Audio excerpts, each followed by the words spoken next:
이곳은 예수께서 죽은 자 가운데서 살리신 나사로가 있는 곳이라. 거기서 예수를 위하여 제자스에 나타나는 일을 하고 나사로는 예수와 함께 동작이니라. 마리아는 지극히 비싼 향유 곧 순정한 나드 한 근을 가져다가 예수의 발에 붓고 자기 머리털로 그의 발을 닦으니 향유 냄새가 집에 가득하더라.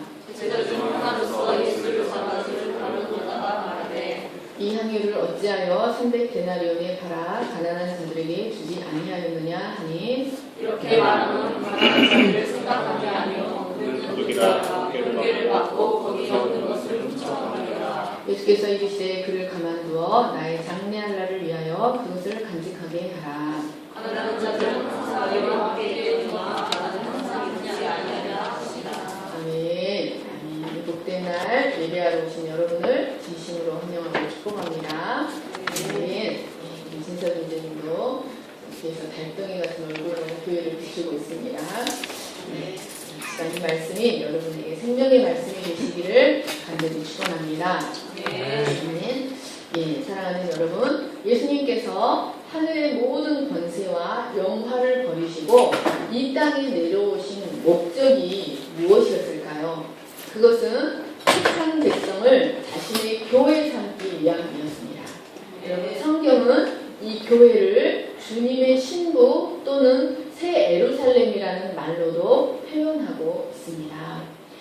여러분, 교회는 이 땅에서 하나님의 마음이 가장 뜨겁게 향해 있는 곳이 바로 교회입니다.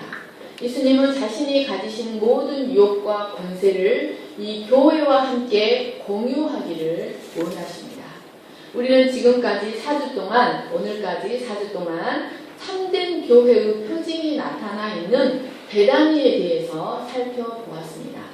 이 땅에서 머리 둘 곳 하나 없이 사역하셨던 예수님께서 유일하게 자신의 머리를 누이셨던 곳이 바로 베다니입니다. 영적으로 육적으로 만족과 안식을 얻으셨던 베다니는 예수님이 원하시는 참된 교회가 무엇인지를 잘 보여주고 있습니다. 이 베다니가 이 성경 사복음서에서 이 베다니에서 무슨 일이 일어나는가를 잘 살펴보면 여러분 내가 어떤 자인지를 발견할 수 있습니다. 요즘 TV 프로그램에 뭐 나는 가수다, 나는 뭐뭐다, 이 정체성에 관한 그런 프로그램들이 많이 있는 것 같아요. 그래서 가수로서 자신의 정체성을 이 정말 그 엄청난 연습을 통해서 자신의 정체성을 다시 한번 자기가 확인하고 세상에 자신의 정체성을 드러내고 그러면 여러분 우리는 무엇입니까? 나는 무엇입니까? 여러분 나는 교회입니다. 이 건물 사람들의 모임도 교회이지만 여러분 근본적으로 성경이 말하는 교회는 우리 내면 성전을 가리킵니다. 여러분 나는 교회다라고 해보시기 바랍니다. 시작. 나는 교회다. 아멘. 한 번 더. 나는 교회다. 마지막 시작. 나는 교회다. 아멘. 여러분 그러면 베다니에 나타난 교회의 모습은 과연 무엇이었습니까? 첫 번째로 예수님을 알아보고 받아들이는 곳이었습니다.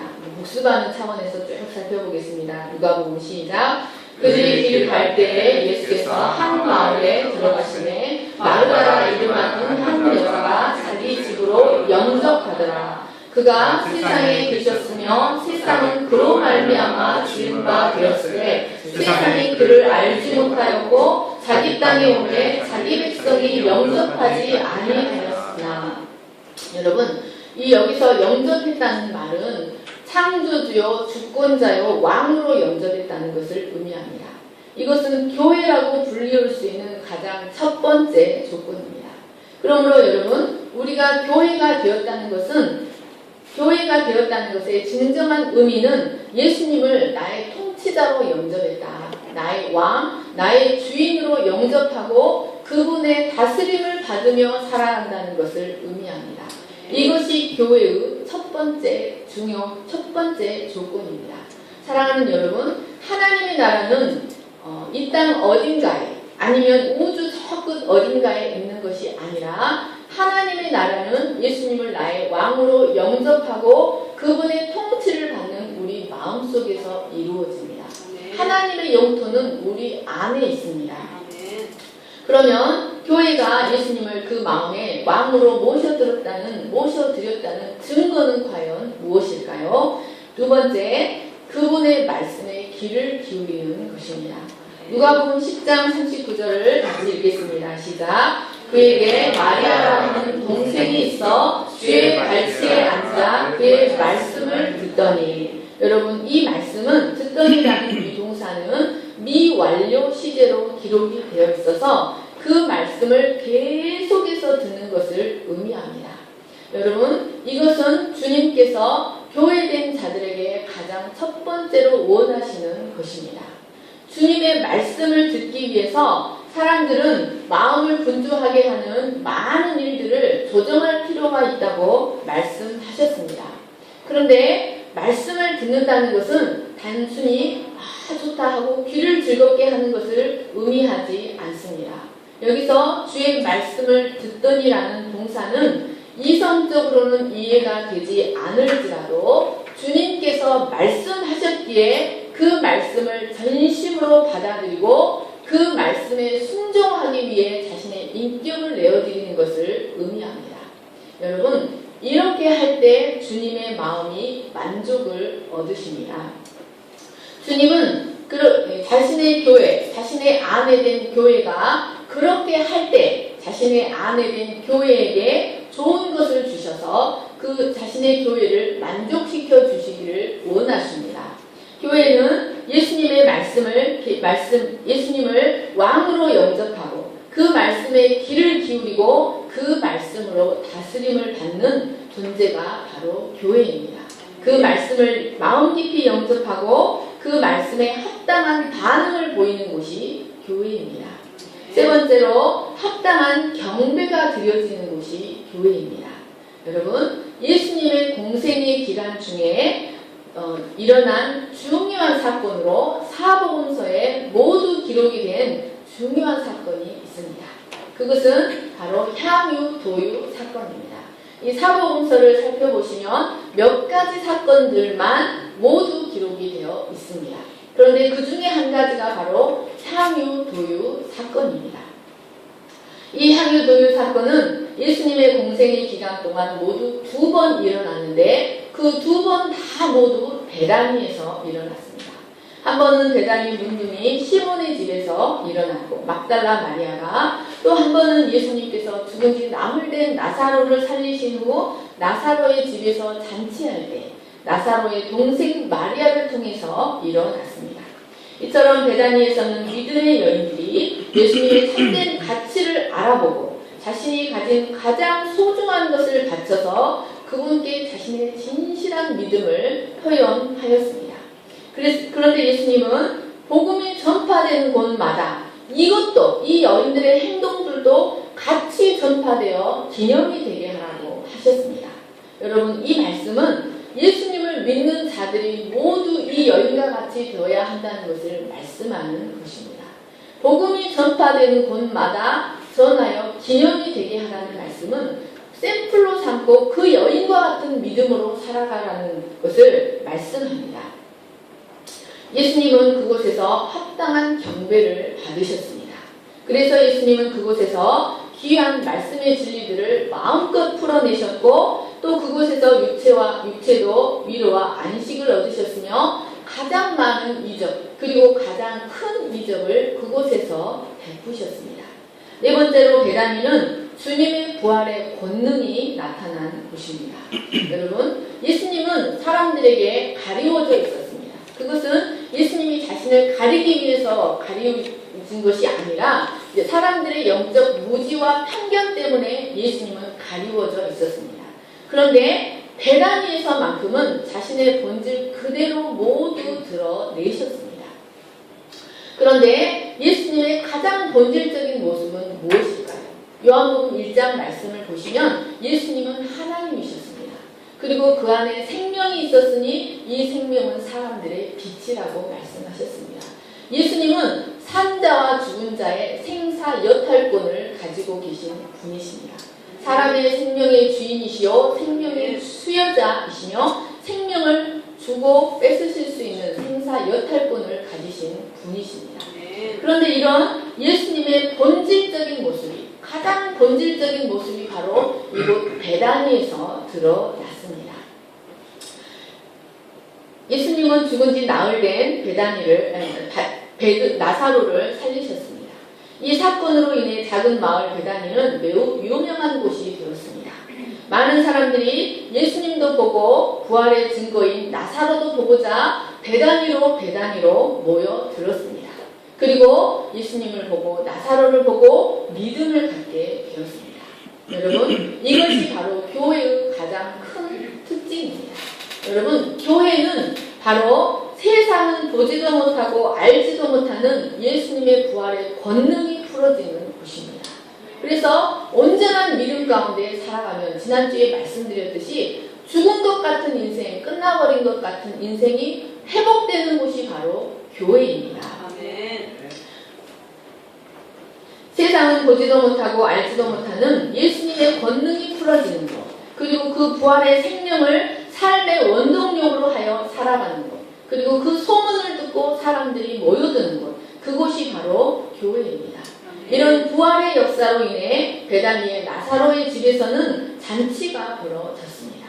그곳에서 마르다는 봉사를 하고 나사로는 부활의 증인으로 예수님과 함께 식탁에 앉아있고 마리아는 향기 나는 향유로 예수님께 경배하였습니다. 이것이 참된 교회의 모습입니다. 그런데 여러분, 우리가 반드시 기억해야 할 이상한 일 한 가지가 있습니다. 그것은 주님이 목회하시는 교회라 할지라도 이 땅에 존재하는 교회에는 항상 마귀의 역사가 함께 있다는 사실입니다. 다섯 번째로 가라지와 함께 자라나는 교회입니다. 4절, 5절, 6절 말씀을 다시 한번 읽겠습니다. 시작. 제자 중 하나로서 예수를 잡아줄 바론 유다가 말하되 이 향유를 어찌하여 300데나리온에 팔아 가난한 자들에게 주지 아니하였느냐 하니 이렇게 말하면 가난한 자들을 생각함이 아니요 그는 도둑이라 돈계를 받고 거기 넣는 것을 훔쳐가매라. 여러분, 이 말씀은 푸른 초장 교회, 이 연약한 힘없는 김영 목사가 목회하는 푸른 초장 선교교회에서 일어나는 일이 아닙니다. 이 말씀은 우리 주님, 하나님이신 예수님께서 마음을 기울여 목회하시는 그 교회, 베다니 교회에서 일어났던 역사입니다. 여러분, 교회는 마땅히 경배를 받으셔야 할 하나님께서 예수 그리스도를 통해 경배받으시는 곳이 바로 교회입니다. 무너진 하나님의 주권이 회복되어 하나님께 왕의 권위를 드리고 하나님의 다스림을 받는 곳, 예수님을 통해 다스림을 받는 곳이 바로 교회입니다. 그래서 예수님을 경배하는 것은 하나님을 경배하는 것이요, 예수님을 믿는 것은 하나님을 믿는 것입니다. 그런데 이러한 역사를 영원 전부터 시기하여 그것을 빼앗으려고 하는 자가 있었습니다. 그것은 마귀입니다. 그래서 그 마귀는 할 수 있는 한 교회가 참교회가 되는 것, 교회가 하나님께 참된 경배를 드리는 것을 아주 싫어하고 어찌하든지 방해하고자 합니다.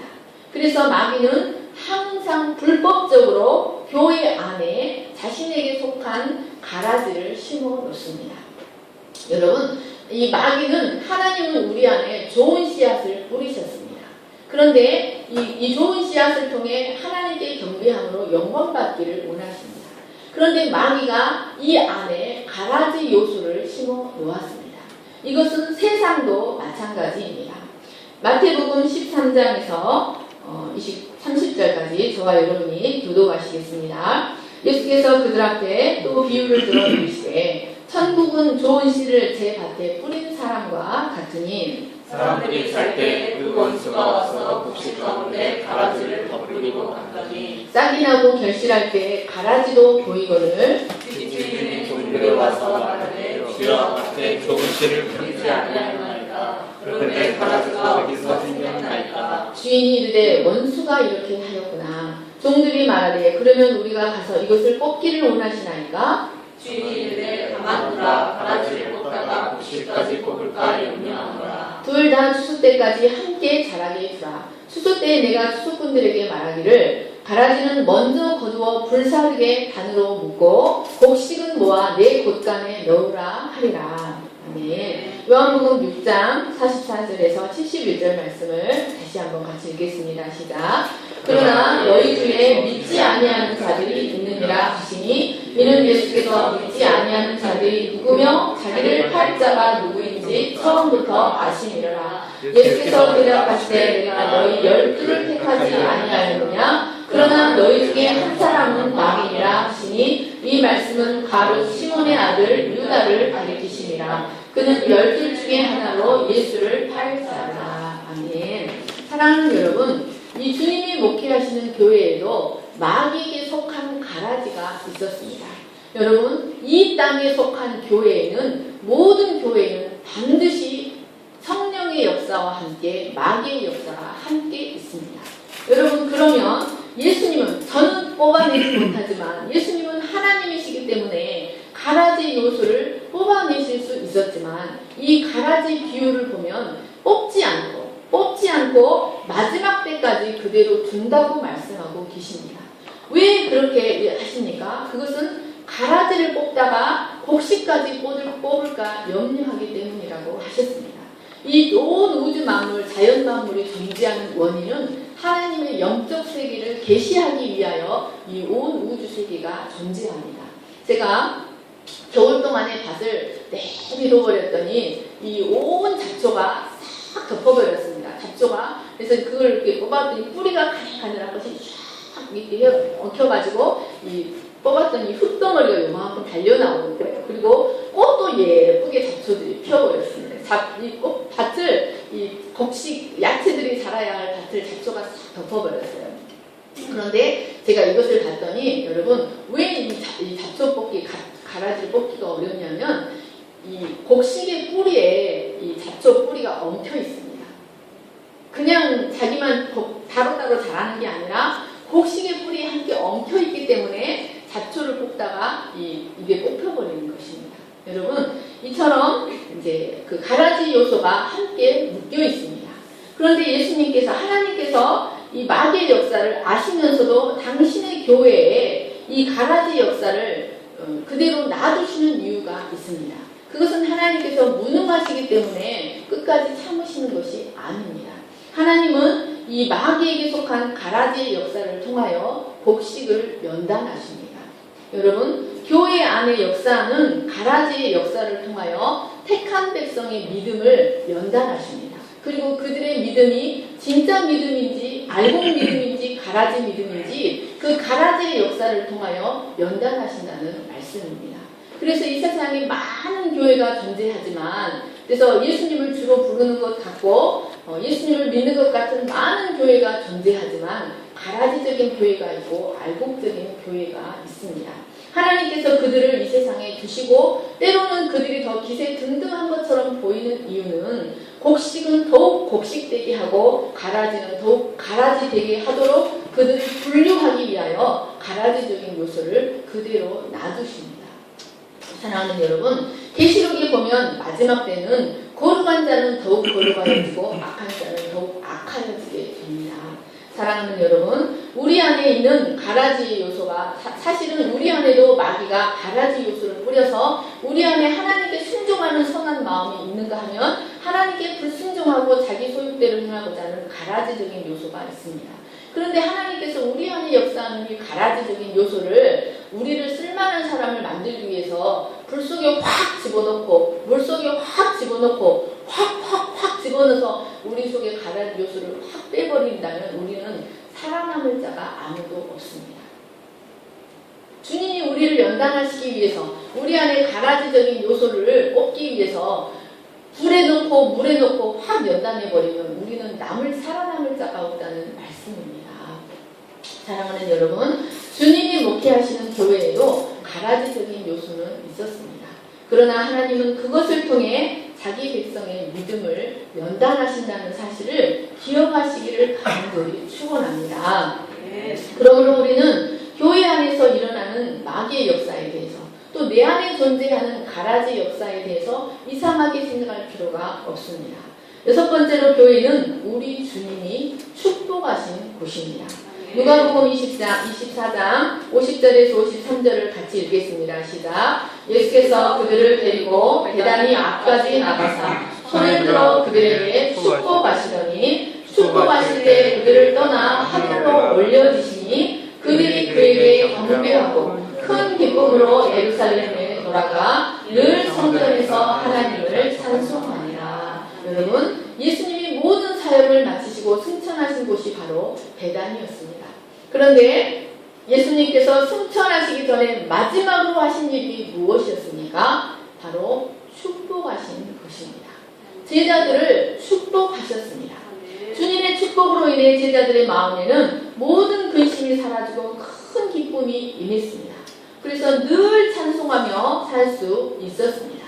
여러분, 교회는 이 땅에서 예수님께서 손을 들어 축복하신 유일한 곳입니다. 결과론적으로 이 말씀을 통해 보면 결과론적으로 예수님이 이 땅에 오신 목적은 교회를 축복하시기 위해 오셨다고 볼 수 있습니다. 그런데 이 말씀은 여러분, 우리에게 너무나 중요한 사실을 가르쳐 줍니다. 여러분, 이 말씀은 교회의 정체성이 무엇인가를 가르쳐주는 매우 중요한 말씀입니다. 예수님이 그 전에 예수님이 축복하셨다는 말씀은 거의 없습니다. 예수님께서 유일하게 축복하신 것이 승천하신 후에 대제사장으로서 축복하셨습니다. 그런데 이것은 구약에 이미 예언되어 있었습니다. 레위기 9장 22절을 같이 읽겠습니다. 시작. 아론이 백성을 향하여 손을 들어 축복함으로 속죄제와 번제와 화목제를 마치고 내려오니라.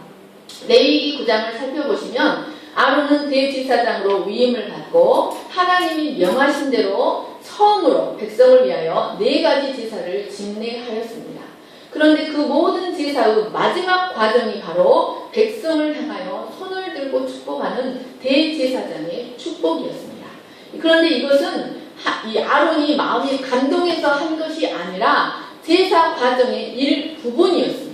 민수기 6장 22절, 27절 같이 읽겠습니다. 시작. 여호와께서 모세에게 말씀하여 이르시되 아론과 그의 아들들에게 말하여 이르기를 너희는 이스라엘 자손을 위하여 이렇게 축복하여 이르되 여호와는 내게 복을 주시며 너를 지키시기를 원하며 여호와는 그의 얼굴을 내게 비추사 은혜 베푸시기를 원하며 여호와는 그 얼굴을 내게로 향하여 드사 평강 주시기를 원하노라 할지니라 하라. 그들은 이같이 내 이름으로 이스라엘 자손에게 축복할지니 내가 그들에게 복을 주리라. 아멘. 제사의 마지막 과정에 항상 대제사장은 하나님의 마음으로 이 온 백성을 향하여 두 손을 들고 축복해야만 했습니다. 하나님은 아론과 그의 아들들에게 여호와의 이름으로 이스라엘을 축복하는 축복권을 허락해 주셨습니다.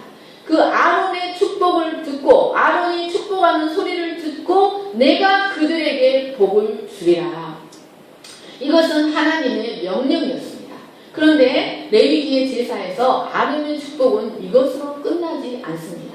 레위기 10장 23, 24절을 보시면 모든 제사를 마치고 백성을 축복한 아론은 이제 번제단에서 내려와서 모세와 함께 성소로 들어갑니다. 그리고 그곳에서 촛대에 불을 켜고 진설병을 진설하고 향을 피우고 그 향 앞에서 백성을 위해서 중보하였습니다. 이렇게 성소 안에서의 모든 사역을 마치고 아론은 모세와 함께 다시 나와서 다시 한번 손을 들어 백성을 축복하였습니다. 그런데 그 백성을 축복할 때 어떤 역사가 일어났습니까? 레위기 10장 23, 24절을 같이 읽겠습니다. 시작. 모세와 아론이 회막에 들어갔다가 나와서 백성에게 축복하며 여호와의 영광이 온 백성에게 나타나며 불이 여호와 앞에서 나와 제단 위에 번제물과 기름을 사른지라 온 백성이 이를 보고 소리 지르며 엎드렸더라. 한 번 축복하고 내려와서 성소에 들어가서 대제사장으로서의 사역을 마치고 나와서 다시 축복할 때 하나님의 영광이 그들에게 나타났습니다. 어떤 모습으로 하나님의 영광이 나타나는지는 나와 있지 않지만 그 모습을 보고 이스라엘 백성들은 감격에 겨워서 소리를 질렀습니다. 소리 지르며 엎드렸다라는 말은 시편에 자주 나오는 말로서 기쁨에 넘쳐서 감격에 넘쳐서 어찌할 바를 몰라 기쁨에 넘쳐 소리 지르다 노래 부르다는 뜻입니다.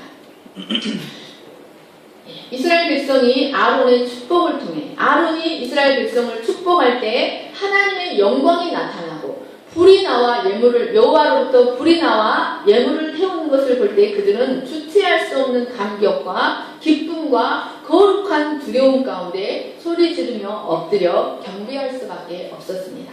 여러분, 이것은 하나님의 명령이었는데 이것은 하나님의 어린 양이신 예수 그리스도께서 자신을 제물로 삼아서 이 땅에서 제사를 다 마치시고 이 행하실 축복 사역을 예표하는 것이었습니다.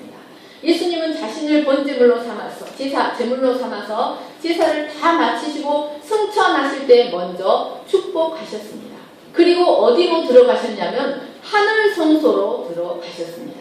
히브리서 9장 24절을 보십시오. 시작. 그리스도께서는 참것의 그림자인 손으로 만든 성소에 들어가지 아니하시고 바로 그 하늘에 들어가서, 이 하늘은 하늘 성소를 말합니다. 하늘 성소로 들어가셔서 이제 우리를 위하여 하나님 앞에 나타나시고 하늘 성소로 들어가신 후에 대제사장이 되어서 우리를 축복하셨습니다. 사랑하는 여러분, 그리고 이제 이를 통해 우리에게 당신의 영광을 나타내시고 약속하신 성령을 우리에게 보내주셨습니다. 여러분, 이러한 예수님의 축복 사역은 우리에게 너무나 중요한 사실을 가르쳐줍니다.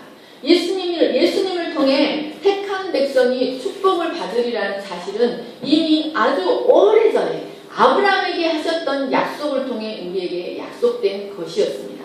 창세기 22장 18절을 보시면 또 내 씨로 말미암아 천하 만민이 복을 받으리라고 하나님께서 오래전에 약속하셨습니다. 여러분, 이 사실은 오늘날 그리스도 안에 있는 우리 참된 교회들의 정체성이 무엇인가 하는 것을 가르쳐줍니다. 여러분, 여러분, 이 천하 만민이 예수님을 통해 복을 받습니다. 그런데 이 천하 만민이 어떻게 복을 받을까요? 천하 만민이 어떻게 예수님 안에 있는 복을 받을까요? 여러분, 아론에게 주신 축복권, 하나님께서 예수님에게 주신 축복권을 하나님은 아론을 통해 예표를 삼으시고 그 축복권을 누구에게 주셨습니까? 바로 우리에게 주셨습니다.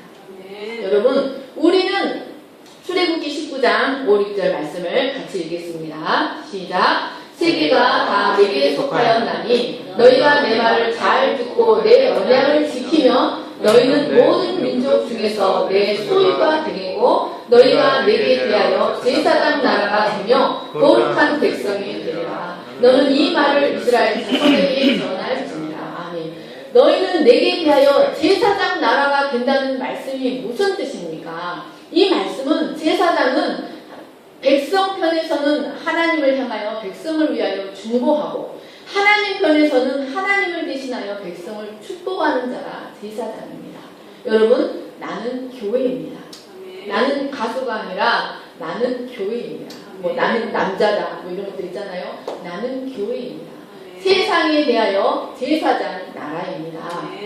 여러분, 세상에 대하여 축복하는 축복권이 누구에게 있습니까? 나에게 있습니다. 현재 내가 무슨 명예를 가졌고 무슨 지위를 가졌고 어떤 조건인가 하는 것은 중요하지 않습니다. 중요한 것은 내가 그 정체성을 알고 살아가느냐 모르고 살아가느냐 하는 것입니다. 여러분, 그것을 모르고 살아가니까 이 왕자가 거지처럼 살아가는 것입니다. 여러분, 나는 교회입니다. 하나님은 세상을 향한 축복권을 누구에게 주셨습니까? 우리에게 주셨습니다. 그 말을 듣고 우리의 축복하는 말을 듣고 세상을 축복하십니다. 베드로전서 2장 9절 같이 읽겠습니다. 시작. 그러나 너희는 택하신 족속이요 왕같은 제사장들이요 거룩한 나라요 그의 소유가 된 백성이니 이는 너희를 어두운 데서 불러내어 그의 기이한 빛에 들어가게 하신 이의 아름다운 덕을 선포하게 하려 하심이라. 아멘. 사랑하는 여러분, 예수 그리스도를 통한 하나님의 복이 천하 만민에게 미칠 것이라고 말씀하셨습니다. 그런데 그 복은 영적 제사장 된 성도들을 통해 이루어집니다. 아멘. 사랑하는 여러분, 예수님은 하나님께 기름 부음 받은 대제사장이었습니다. 마찬가지로 우리도 그리스도라는 사실을 아십니까? 그리스도라는 말은 기름 부음 받은 자입니다. 이 사람들이 성경을 모르기 때문에 제가 이런 말을 하면 2단, 3단 할 수 있습니다. 목사님이 뭔 말을 하는 거예요 도대체? 여러분, 우리는 그리스도입니다. 그리스도라는 뜻은 기름 부음 받은 자라는 뜻입니다. 세상을 축복하도록, 세상을 중복하도록 그 기름 부음 받은 자들은 예수 그리스도 안에 있는 자들입니다. 사랑하는 여러분, 우리는 그리스도처럼 왕이요, 제사장이요, 선지자입니다. 그래서 하나님의 말씀을 여러분, 왜 사람들이 믿음이 성장하지 않냐면 하나님의 말씀을 모든 책에는 저자가 있잖아요. 저자가 있으면 그 책을 저자가 기록한 목적대로 읽어야 됩니다. 그런데 우리는 하나님이 성경을 기록한 이 성경의 목적대로 성경을 읽는 것이 아니라 인간 편에서 읽습니다. 하나님 편에서 읽어야 되는데 인간 편에서 읽고 내가 필요한 것만 골라서 쓰는 겁니다. 그러니까 내 정체성이 무엇인지 모르고 내 믿음이 하나님이 원하시는 믿음으로 성장하지 않는 것입니다. 여러분, 이제부터 성경을 읽을 때는 이 성경을 기록하신 저자의 의도를 기억하면서 읽으시기 바랍니다. 그 기록 목적대로 읽으시기를 축원합니다. 사랑하는 여러분, 하나님은 우리를 제사장 삼으셨습니다. 우리는 교회입니다. 세상을 축복하는 교회입니다. 누가복음 26장 28절 같이 쭉 읽겠습니다. 시작. 너희를 저주하는 자를 위하여 축복하며 너희를 모욕하는 자를 위하여 기도하라. 너희를 박해하는 자를 축복하라. 축복하고 저주하지 말라. 악을 악으로 욕을 욕으로 갚지 말고 도리어 복을 빌라. 이를 위하여 너희가 부르심을 받았으니 이는 복을 이어받게 하려 하심이라. 아멘. 성도들은 아론처럼 예수님처럼 세상을 위하여 축복을 비는 축복권을 받은 교회입니다. 이는 우리가 하나님께 드려야 할 제사 과정 중에 하나이며 하나님의 명령입니다. 그러므로 성도는 예수 그리스도로 말미암는 하나님의 복을 세상 사람들로 하여금 받게 해야 하는 책임이 있는 것입니다. 그래서 사도 바울은 자신을 세상을 향하여 빚진 자라고 고백하였습니다. 그러면 여러분, 오늘날 교회된 우리는 이러한 대사회적인 사명을 감당하고 있습니까? 사랑하는 동현 집사님, 하나님께서 동현 집사님에게 주신 대사회적인 사명을 감당하고 있습니까? 사랑하는 여러분, 하나님은 우리를 축복하는 자로 부르셨다는 사실을 기억하시기 바랍니다. 만약 여러분이 축복하는 자가 그 축복을 받을 만한 그릇이 되지 못하면 그 축복이 내게로 옵니다. 아낌없이 축복하시기를 간절히 축원합니다. 여러분을 축복하는 자로 부르셨는데 여러분이 다른 사람을 저주하면 여러분 축복만 내 머리로 올까요? 그 사람이 감당하지 못하면 그 축복만 내 머리로 올까요? 내가 다른 사람을 하나님이 축복하는 자로 나를 세우셨는데 다른 사람을 저주하면 그 저주가 내 머리로 옵니다. 여러분, 나는 교회입니다. 나는 가수다. 나는 교회다. 해보시기 바랍니다. 시작. 나는 교회다. 나는 교회다. 나는 교회다. 나는 교회다. 나는 교회다. 여러분의 정체성을 분명하게 하고 살아가시기를 간절히 축원합니다. 아멘. 오늘날 교회된 우리들은 이러한 대사회적 사명을 상실하고 오히려 세상으로부터 혹독한 비판과 비난의 대상으로 전락하고 말았습니다. 그것은 하나님의 마음을 받아 하나님이 주신 거룩한 율법대로 살아가지 않기 때문입니다. 오히려 세상 사람들보다 더 비윤리적이고 더 불법적이고 더 이기적이고 더 독선적으로 살아가기 때문입니다. 사랑하는 여러분, 예수님은 세상을 축복하시기 위해서 자신을 제물로 삼아 드리는 십자가를 지셨습니다. 여러분, 우리도 오늘날 성도들도 자신을 제물로 삼아 제사를 드리고 축복하는 제사를 드려야 합니다. 그런데 오늘날 성도들은 하나님을 통해 내가 받는 축복, 내가 받는 복만을 생각하지 십자가 지는 삶을 생각하지 않고 살아갑니다. 그래서 여러분, 오늘날 교회당이 우상을 섬기는 우상 숭배, 이방 신전이 되어가고 있습니다. 우리의 믿음이 온전한 성경이 말하는 복음의 길에서 멀어져 버린 미신적인 믿음으로 전락하고 자기를 위하여 우상을 섬기는 우상 숭배적인 믿음으로 전락해 버렸다는 말씀입니다. 어떻게 살든 상관없이 믿는다고 고백만 하면 구원을 주는 값싼 복음으로 전락해 버렸다는 말씀입니다. 사랑하는 여러분, 하나님 앞에서 거룩한 제사장의 직분을 온전히 감당하시기를 간절히 축원합니다. 여러분의 삶의 모습을 통해, 여러분이 입으로 복음을 전하지 않아도 우리의 삶의 모습을 통해 세상이 복을 받습니다. 우리는 우리의 삶의 모습을 통해 세상을 향하여 복의 통로가 될 수 있습니다. 그럴 때 하나님의 영광이 우리 가운데 나타나고 더욱 큰 성령의 기름 부으심을 받을 수 있습니다. 네. 마지막으로 하늘을 소망하며 오실 그리스도를 기다리는 곳입니다.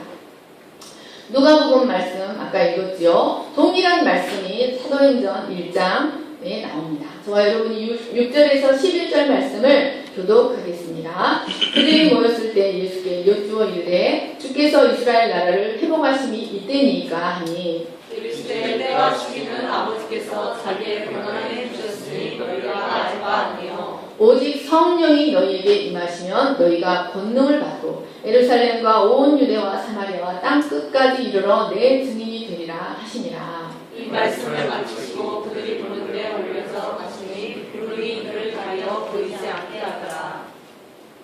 올라가실 때 제자들이 자세히 하늘을 쳐다보고 있는데 흰옷 입은 두 사람이 그들 곁에 서서 이르되 갈릴리 사람들이 어찌하여 서서 하늘을 쳐다보느냐. 너희 가운데서 하늘로 올려주시니 예수는 하늘로 가심을 본 그대로 오시리라. 아멘. 여러분, 모든 제사를 마치시고 부활하신 예수님의 축복을 받고 승천하시는 모습을 본 제자들은 그 주님의 축복 때문에 큰 기쁨 가운데 돌아와 늘 찬송할 뿐만 아니라 기쁨으로 복음을 전하며 살 수 있었습니다. 사도행전 22장 44절에서 47절 같이 읽겠습니다. 시작. 믿는 사람이 다 함께 있어 모든 물건을 서로 통용하고 또 재산과 소유를 팔아 각 사람의 필요를 따라 나눠주며 날마다 마음을 같이하여 성전에 모이기를 힘쓰고 집에서 떡을 떼며 기쁨과 순전한 마음으로 음식을 먹고 하나님을 찬미하며 또 온 백성에게 칭송을 받으니 주께서 구원받는 사람을 날마다 더하게 하시니라. 아멘. 여러분, 초대교회 성도들이 이렇게 살 수 있었던 비결은 부활하신 주님의 축복을 받고 승천을 보고 천사의 말을 듣고입니다.